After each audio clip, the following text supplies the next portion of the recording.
નમસ્કાર, આપ જોઈ રહ્યા છો પ્રજાના પ્રશ્નોને વાચા આપતું મિસ્ટર ગુજરાત ન્યૂઝ, સત્યતાની સાથે સાથે સ્પષ્ટ વાત। સુરેન્દ્રનગર જિલ્લાના લીંબડી તાલુકામાં વીજ ચોરી રોકવા માટે વીજ વિભાગ દ્વારા કોર્પોરેટ વિજિલન્સ ડ્રાઈવ હેઠળ સઘન ચેકિંગ હાથ ધરવામાં આવ્યું હતું। આ કામગીરી દરમિયાન સમલા અને ખંભલાવ ગામોમાં એક સાથે કાર્યવાહી કરવામાં આવી હતી, જેમાં કુલ 39 ટીમોને તૈનાત કરવામાં આવી હતી। સમગ્ર ઓપરેશન દરમિયાન લોકલ પોલીસ તથા એસઆરપીનો પણ બંદોબસ્ત ગોઠવવામાં આવ્યો હતો।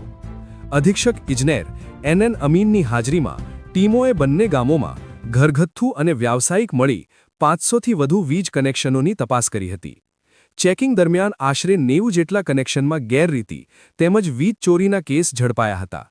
આ ગેરરીતિઓ સામે વીજ વિભાગ દ્વારા કડક કાર્યવાહી કરવામાં આવી હતી અને કુલ અંદાજે 92 લાખ રૂપિયાનો દંડ ફટકારવામાં આવ્યો છે।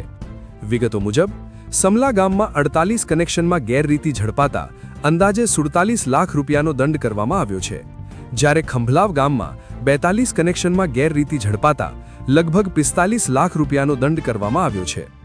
વીજ વિભાગ દ્વારા જણાવવામાં આવ્યું છે કે આવી કાર્યવાહી આગળ પણ ચાલુ રાખવામાં આવશે અને વીજ ચોરી કરનારાઓ સામે કડક પગલાં લેવામાં આવશે। રિપોર્ટર પદુભા ઝાલા, લીંબડી। જોતા રહો મિસ્ટર ગુજરાત ન્યૂઝ, સત્યતાની સાથે સાથે સ્પષ્ટ વાત।